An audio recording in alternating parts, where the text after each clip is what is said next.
Hello and hi to everyone. Today we will discuss about VeChain, and China wants to achieve carbon neutrality by 2060. This is how VET can help. China seeks to utilize VeChain's blockchain platform to reduce carbon emissions by leveraging VCarbon's features to adopt renewable energy. VeChain's POA 2.0 upgrade will enhance sustainable growth and development of the platform, including an increase in the adoption rate. Spurred by the government's drive to achieve carbon neutrality by 2060 and peak carbon emission by 2030, China is witnessing increased projects in renewable energy with blockchain at the center of these initiatives. Using VeChain to achieve decarbonization. Given that China is among the leading industrialized countries with high tons of carbon emissions from its various activities and industries, it is no surprise that it is looking to adopt blockchain technology to control its climate impact. Opportunities are limitless with the use of and adoption of blockchain technologies. However, reducing carbon emission calls for a global effort involving multiple parties, including data sharing, for greater efficiency. With blockchain, entities can build trust and increase efficiency. Furthermore, one of the most crucial parts of blockchain application is centered on the carbon emission data management. This sector is known for its high complexity and requires multidimensional international cooperation because industries, railways, aviation, steel industries, these all factories emits carbon emissions. And being China being the largest country, its carbon emission is maximum in the world. Hence, the need for the VeChain blockchain. As a result, VeChain developed VCarbon, a blockchain-focused carbon emission data platform hosted on the VeChain Thor protocol. The VCarbon system is specifically designed to tackle complex climate control issues. With carbon data tracking becoming a crucial part of the global climate control mechanism, China intends to leverage VeChain's innovative platform to trace and ensure transparency in the, in the carbon emissions data. As an advanced technology, VCarbon will provide transformative solutions to reduce carbon emissions by utilizing features of the public blockchain. Hence, Shanghai Tianlin, VeChain's parent company, has expressed its readiness to ensure that a low digital carbon drive is achieved via the VeChain's network. As electricity generation continues to challenge the communist state, policymakers are exploring the mass adoption of solar PV to kickstart its green energy initiative. As the globe's largest producer of the carbon emissions, China has an instrumental role to play in the advancing technology of tomorrow to support international climate treaties such as Paris Climate Agreement. Chinese President Xi Jinping's recent 5-year plan, the 14th of its kind, outlined an aggressive effort to move the world's largest economy into a low carbon trajectory with the goals to peak emission output before 2030 as well as achieve carbon neutrality before the year 2060.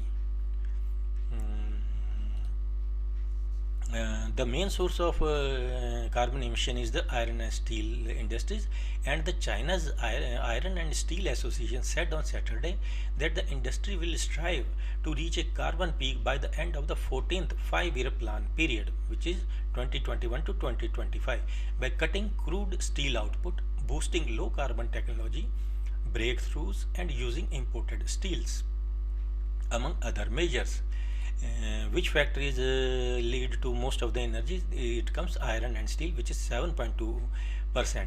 Energy related emissions from the manufacturing of iron and steel. Second number comes chemicals and petrochemicals like petrol, etc., which constitute 4%. Energy related emissions from the manufacturing of fertilizers, pharmaceuticals, refrigerant, oil and gas extraction, etc., all of which uses oil, and it spoils air which we breathe. Therefore, it constitutes second major part, 4%. Then comes food and tobacco.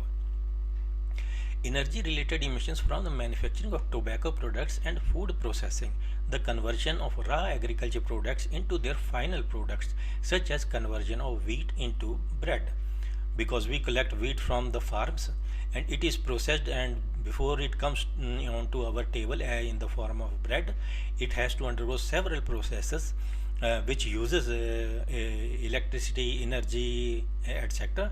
Therefore, these industries also pollutes the air, which means carbon emissions are much significant amount. Then paper and pulp, other industries, road transport also constitute 12%, aviation, shipping, rail, pipelines, and then for the blockchain community, VeChain reaches a milestone with the POA 2.0 upgrade, which also helps in the this carbon emission upgrade. It will help. Meanwhile, the launch of POA Proof of 32.0 on VET protocol signifies another historic win for the network. The POA will usher in a new phase of sustainable growth and development for the platform with an increased adoption rate. For the blockchain community, this is the largest network upgrade on the VeChain mainnet since its launch. The upgrade will facilitate several benefits for the ecosystem. Some of the benefits include quality data and improved on-chain security. The upgrade has positioned VeChain as the perfect sustainable platform for energy-friendly projects and real-world solution, because we are seeing this is a real-world solution for energy emission. This is not a dream. This is a real world, and this is a real-world use. The improved network also has enhanced scalability features to improve tasks in the blockchain space. Meanwhile, the upgrade brings VeChain to a step closer to realizing its goal of global adoption of its supply chain management systems.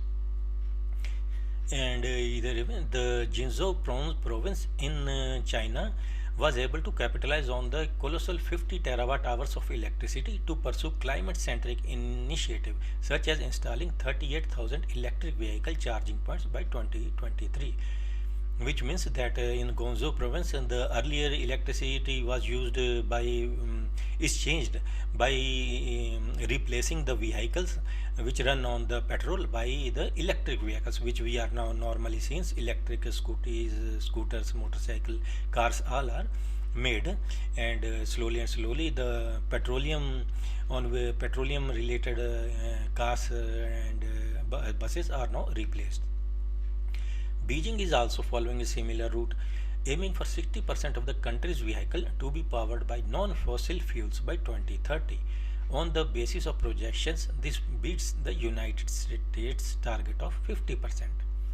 So here we are seeing that China is doing what it can do to encourage carbon data reporting and reducing carbon emission data.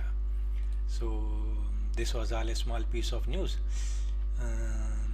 Kindly always install antivirus to protect your PC. That's all for bye.